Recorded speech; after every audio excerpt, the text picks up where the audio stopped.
Alors bonjour tout le monde, on est content de vous retrouver pour une nouvelle vidéo de Pasteur au Pasteur. Et aujourd'hui on reçoit Louis et Anne Jiménez. Exactement. On a décidé de se rencontrer pour faire mieux connaissance. Oui.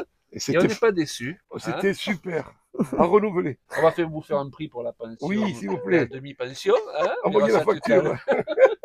On a eu un bon moment de pouvoir partager, parler de nos rêves, parler de nos appels, de ce que Dieu attend de nous pour que le royaume arrive. Donc, merci Seigneur pour ces moments. Alors, on va passer un bon moment. On y va. On y va. C'est parti.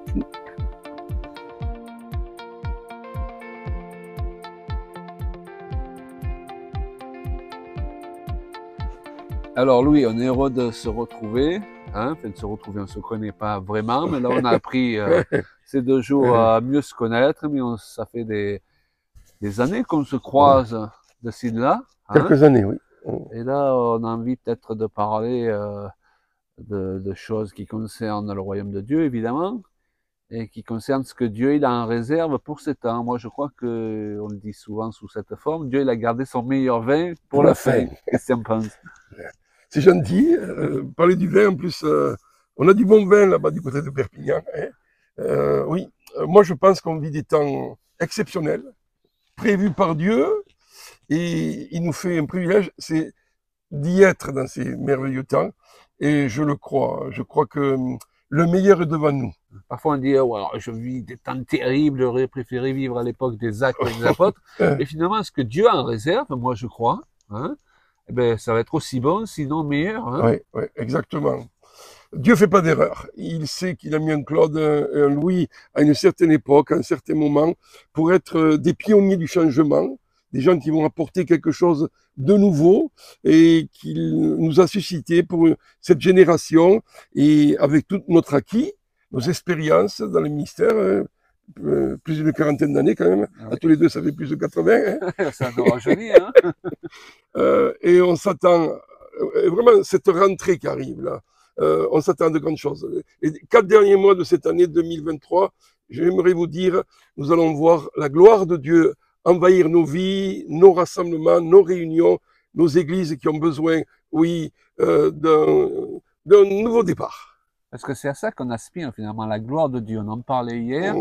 C'est une chose de savoir que Dieu est là, il est présent, là où 2 ou 3 sont assemblés en son nom, il est là. Bon, on connaît la théorie, mais on a besoin de voir aussi la présence de Dieu palpable. Exactement. Et le ministère de Jésus, c'était un ministère de guérison, un ministère de puissance, de délivrance. Et on a l'impression, dans les milieux évangéliques aujourd'hui, je ne sais pas pour toi, mais que cette gloire, elle est allée faire un tour ailleurs, peut-être à cause de notre orgueil évangélique, à penser qu'on avait tout compris, regarder les autres de haut, et qu'elle a besoin de revenir, parce qu'on a besoin de revoir Dieu se manifester, guérir les malades, faire des miracles extraordinaires qui montrent que Dieu est au milieu de nous. Exactement. 200% d'accord avec toi. Dans l'Ancien Testament, il y avait eu ce temps où la gloire de Dieu s'était retirée du milieu d'Israël avec Ichabod. La gloire de Dieu est partie. Pendant 70 ans, la gloire de Dieu était partie du milieu d'Israël. Il faut qu'un David ramène à la seconde fois sur des porteurs l'arche de l'alliance, et la gloire de Dieu revient. Dieu cherche en ce moment des porteurs de sa gloire, des gens qui s'oublient eux-mêmes. Ils ne sont pas là pour porter leur dénomination, leur fédération, mais Christ en eux. Des grands ministères. Des grands apôtres. La Bible en parle, les super apôtres. Mais où sont-ils?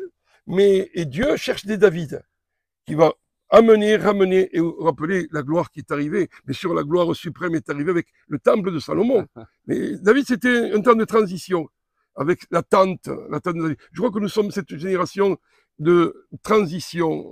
En plus, dans votre beau jardin, il y a une belle tente, ici, voilà, la belle tente.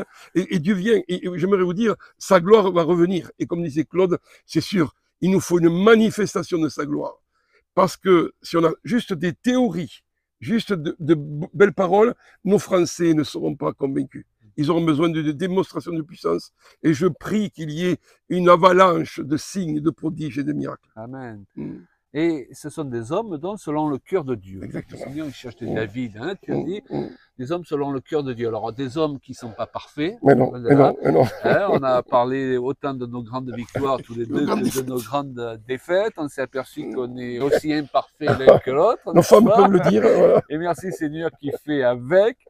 Donc on va encourager ceux qui nous écoutent à croire que Dieu peut les utiliser à partir de l'instant où ils revêtent une bonne mentalité, un bon état d'esprit. Fini de se regarder les uns les autres de haut parce qu'on n'appartient pas à la même église, à la même dénomination comme tu disais. Il y a d'abord un état d'esprit. Ça commence par changer de mentalité. Moi je dis un réveil il passe par un changement de mentalité. Et il ne faut pas confondre l'esprit de David et l'esprit de Saül aussi. Hein, parce qu'on est tous tentés d'être des Saül où on n'a pas envie que les autres ils nous dépassent, qu'ils soient plus grands que nous, qu'ils fassent plus de miracles que nous. Et donc, je crois que c'est important dans les temps dans lesquels nous entrons d'utiliser l'expérience qu'on a, des bonnes et des mauvaises choses, pour avoir une bonne mentalité. Hein. Exactement. Je reviens à l'histoire de Saül et David. C'est dommage que Saül n'ait pas vu en David quelqu'un qui allait être son complémentaire, qui allait l'aider à aller plus loin dans sa royauté. Il a pris le pouvoir. Au début, il était humble, mais après, il a eu la grosse tête depuis qu'on lui a posé la couronne. Mais après, il se passe de Dieu, il remplace Dieu. Mais David arrive, et David, comme tu dis, il avait un cœur de Dieu. J'ai vu la grande différence entre David et Saül, c'est que David reconnaît toujours ses erreurs. C'est pas qu'il ne fait pas d'erreur. Hein. On en fait, moi j'en ai fait, et j'en ferai encore. Mais on les reconnaît. Saül n'a jamais reconnu ni admis ses erreurs. Et ça a été sa fin. Et à un moment donné, Dieu dit, changement, transfert. En ce moment, dans le royaume de Dieu, il y a un changement et un transfert de royauté. La maison de Saül descendait et la maison de David augmentait. Les David se lèvent aujourd'hui. Vous êtes des David. Vous allez aller de l'avant et vous verrez ce que Dieu va faire avec vous pour cette époque. Et on encourage les David à se lever. Levez-vous. Amen.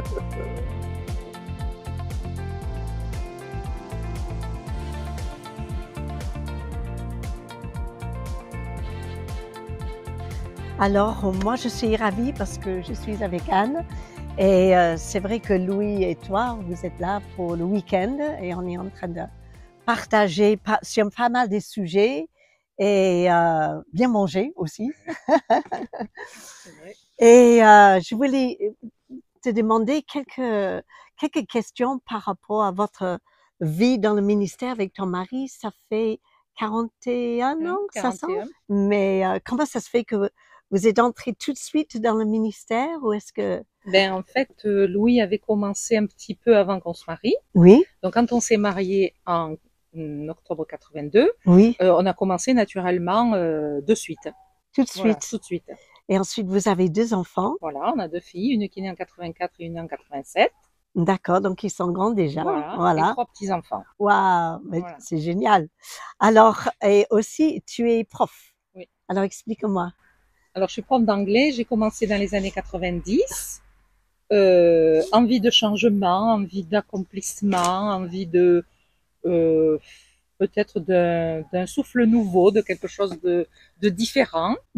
Et j'ai toujours beaucoup aimé l'anglais, j'aime les langues, j'aime partager, j'aime bavarder et quand on va à l'étranger, c'est important. Donc voilà, je me suis lancée et ça fait donc plus de 30 ans que j'enseigne l'anglais. Super, et ça aide beaucoup pour le ministère aussi de savoir parler anglais. Oui, ça aide beaucoup. Hein, ça ouvre beaucoup de portes. Les voyages, les traductions, les livres, voilà. Ah oui, d'accord. C'est très, très utile. Parce que souvent, vous partez ensemble outre-mer aussi. C'est ça. Si on va aux États-Unis ou au Canada, c'est utile. Et comment tu fais pour entre le travail et les déplacements, est-ce que ça fait pas... Alors, il faut s'organiser. Pour le moment, les déplacements se font pendant les vacances scolaires. Oui.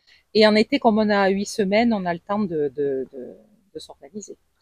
Et est-ce que ça arrive parfois que vous faites des réunions, tu fais des réunions des femmes ou... Ça m'est arrivé à l'étranger, on en a eu fait aussi en France, des fois chez nous, oui, ça m'est arrivé. Oui, oui. Et ça te plaît? Oui, ça me plaît. On a peut-être changé un peu la conception de la réunion de femmes un peu standard. Alors, explique-moi. Faire un petit peu ce que tu fais, c'est-à-dire les les motiver dans l'art, dans les choses où elles peuvent s'épanouir, Mhm. et pas uniquement faire une réunion centrée sur, entre guillemets, du spirituel, Mhm. mais plein de choses. Oui. Ça peut être de la cuisine, ça peut être de la couture, ça peut être de l'art, de la peinture. Il y a plein de diverses choses, et justement les amener à développer des talents Mhm. qui peuvent être au service des autres, ou qui peuvent être débouchés par une vente d'objets, ou Mhm. donc pour après s'ouvrir vers le monde extérieur. Parce que c'est vrai qu'il y a des tas de manières de parler de Dieu autrement que par une prédication avec que des versets bibliques. Et j'ai vu qu'hier, tu étais en train de faire de crochet. Mhm. Hein, donc ça, c'est quelque chose que tu es très manuel, Ah c'est oui, ce que moi j'ai j'aime compris. bricoler. Oui, Je fais plein de choses. Je fais de la mosaïque, je fais c'est vrai. de la décoration, de la peinture, la couture, pas beaucoup parce que je suis pas très douée, mais des petites choses simples. Donc j'aime, oui, j'aime trouver de nouvelles inspirations. Et d'avoir des occasions d'être entre femmes, c'est excellent pour pouvoir parfois ouvrir le cœur et de parler des choses profondes ou des Oui, parce qu'il y a beaucoup parfois de des femmes qui soucis pensent aussi, que, bien à sûr. part les choses routinières, elles n'ont pas de talent. Oui, Or, si on cherche, mhm, elles en ont des talents, mais des fois bien ils sûr. sont enfouis. Donc il faut chercher un petit peu, il faut dire qu'est-ce qui te plaît, parce que il y a plein maintenant de possibilités de s'épanouir dans plein de Oh, choses combien c'est vrai. avec Internet. Hein. On trouve plein de modèles, plein de choses. Et je dis souvent, eh bien, Dieu, c'est le créateur. Nous sommes sa création, d'ailleurs, une création formidable, excellent. Et il a partagé avec nous ses capacités d'être créatif. Et je crois que ça aide dans l'équilibre de notre vie spirituelle. Euh, Désormais, les femmes ont besoin d'avoir un moyen d'expression pour pouvoir sentir cette capacité de s'exprimer. Surtout si on n'est pas très doué d'être orateur, oratrice, etc. On peut aussi parler de Dieu autrement. Et alors, tu disais au petit déjeuner que en fait Joyce Meyers a eu un impact dans ta vie. Explique-moi comment ça s'est. Ben, on a eu l'occasion d'acheter une maison en 98 où il y avait une parabole.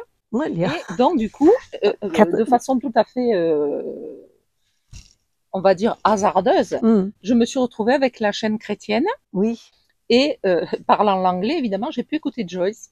Et là, vraiment, ça a été une révélation. Et chaque fois qu'elle parlait, je me suis dit, mais c'est pas possible. Elle dit exactement ce que je suis en train de vivre. Et c'était impressionnant. Mais tout ce qu'elle disait, c'était exactement ce que je pensais. Et là, les schémas de pensée, qui étaient pas forcément vrais, forcément, puisque notre fil à plomb, c'est quand même la parole de Dieu. Absolument. Et si on s'en éloigne, ben, ça veut dire qu'en quelque part, on est peut-être dans notre vérité, mais pas dans la vérité de la parole de Dieu. Et je fais toujours la différence entre la réalité et la vérité. Donc là, j'ai dit, ben, il faut que je me réaligne. Et le verset numéro 1 qu'elle disait, c'était la vérité vous rendra libre. Et là, au fur et à mesure qu'elle parlait, elle donnait des vérités de la parole de Dieu. Et à chaque fois, je disais, ah mais oui, c'est vrai. Alors là, ça va pas, il faut que je corrige. Et le Saint-Esprit m'aidait à démonter des mécanismes implantés culturels, d'éducation, etc., qui étaient faux. Et puis un jour, elle donne ce verset qui dit moi je suis venue afin que mes brebis aient, et dans la version amplifiée qu'elle utilise, et aiment la vie et qu'elle l'ait en abondance jusqu'à la plénitude et jusqu'à ce qu'elle coule à flot. Ça. Et moi j'ai dit Seigneur, mais moi je l'ai pas ça. Je l'ai pas, ça coule pas à flot comme ça. Et donc j'ai eu l'idée de rechercher vraiment cette vie, de me plonger davantage en prier, à écouter la parole de Dieu, etc.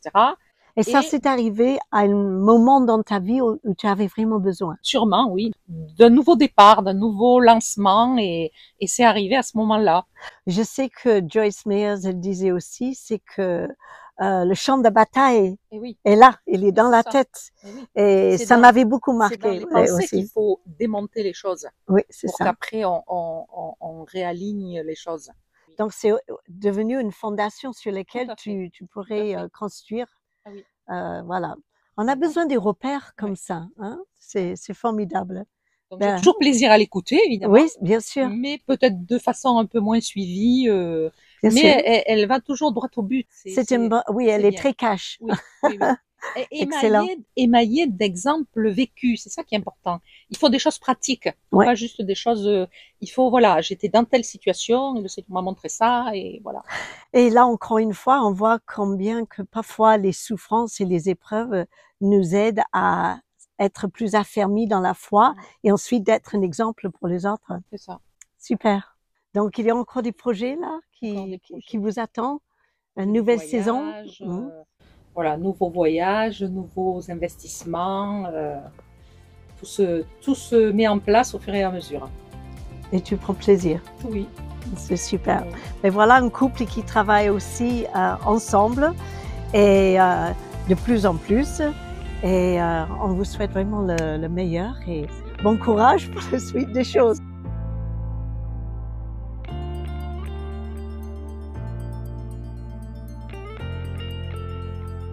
Ben voilà, on était heureux de faire cette vidéo avec vous. Merci. Hein, puis on espère que ceux qui nous écoutent vont pouvoir bien recevoir quelque chose qui va être pour eux une bénédiction. C'est l'idée de ces vidéos de pasteur à pasteur.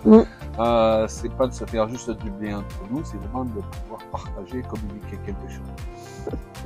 Voilà, mais merci Claude, merci Julia. On a passé 2 belles journées chez vous. Hein. Il y a un petit Éden là, ici, là. La présence de Dieu.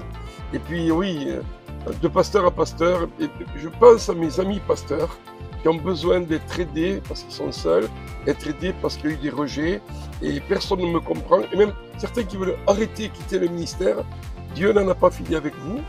Il va vous aider dans les étapes suivantes. Connectez-vous aux personnes qui vous aiment et qui vous apprécient. Et nous sommes de cela. J'aimerais vous dire que le meilleur est à venir pour la France et la francophonie. Amen. Dieu n'en a pas fini avec vous. Exactement. Amen. C'est vrai.